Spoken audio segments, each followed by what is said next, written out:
जब हमारे नबी के दादा का इंतकाल हुआ तो उनके आखिरी अल्फाज क्या थे और फिर नन्हे मोहम्मद की परवरिश किसने की, चलिए जानते। कुरैश के सरदार, काबा की चाबी के अमीन, सब कबीलों में इज्जत रखने वाले बुजुर्ग हजरत अब्दुल मुत्तलिब बिस्तरे मर्ज पर थे। बड़े बड़े सरदार उनकी चारपाई के पास बैठे थे। उनकी सफेद दाढ़ी सीने पर फैली थी और आंखों में अब भी नूर चमक रहा था, मगर सब जानते थे कि वो साया अब उठने वाला है। लेकिन उनकी निगाहों के सामने बार बार एक नन्हा बच्चा घूम रहा था, वही जो उनके दिल का चैन और सुकून था, वही बच्चा जिनके वालिद को उनकी पैदाइश से पहले ही मिट्टी के सुपुर्द कर दिया गया था और जिनकी वालिदा बीवी आमना भी मदीना के सफर में 2 साल पहले इस दुनिया से रुखसत हो चुकी थी। नन्हे मोहम्मद सल्लल्लाहु अलैहि वसल्लम जो अभी सिर्फ 8 बरस के थे, मगर उनकी पेशानी से एक अजीब सी रोशनी झलकती थी। हजरत अब्दुल मुत्तलिब ने अपने पोते मोहम्मद सल्लल्लाहु अलैहि वसल्लम को अपने पास बुलाया, उनके सर पर प्यार से हाथ फेरा और बहुत प्यार से सीने से लगाया और धीमी आवाज में कहा, ये बच्चा कुछ अलग ही है। फिर उन्होंने अपने बेटों की तरफ देखा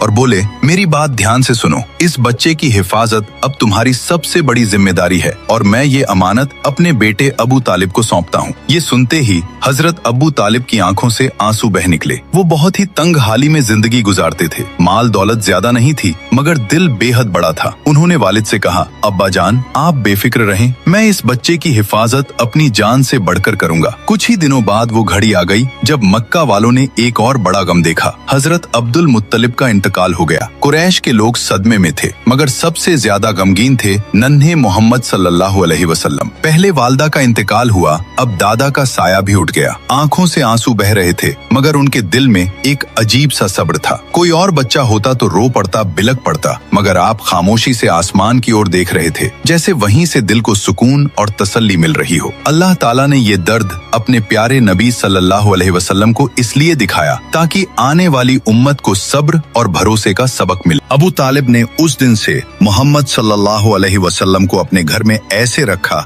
जैसे औलादों का ताज हो। घर छोटा था, खाने में अक्सर कमी रहती थी, मगर जब भी मोहम्मद सल्लल्लाहु अलैहि वसल्लम साथ बैठते बरकत उतर आती। एक वाकया बहुत मशहूर है। एक दिन घर में बस थोड़ा सा खाना बना था, इतना कि 2-3 लोग ही खा सकते थे। बीवी ने कहा, आज तो बच्चे भूखे रह जाएंगे, मगर अबू तालिब ने नन्हे मोहम्मद सल्लल्लाहु अलैहि वसल्लम को पास बैठाया और कहा, बेटा तुम भी हमारे साथ खाओ। जैसे ही आपने बिस्मिल्लाह पढ़कर खाना शुरू किया, वो थोड़ी सी नेमत बढ़ती चली गई। सारे बच्चों ने खा लिया, घर वालों का भी पेट पूरा भर गया, लेकिन फिर भी थाली में खाना बाकी था। ये है मेरे नबी की बरकत, जहाँ थोड़े से खाने में पूरे घर का पेट भर गया। सुभान अल्लाह। जो लोग नबी पाक से सच्ची मोहब्बत करते हैं, कमेंट में सुभान अल्लाह जरूर लिखें और अगले पार्ट के लिए सब्सक्राइब जरूर करें।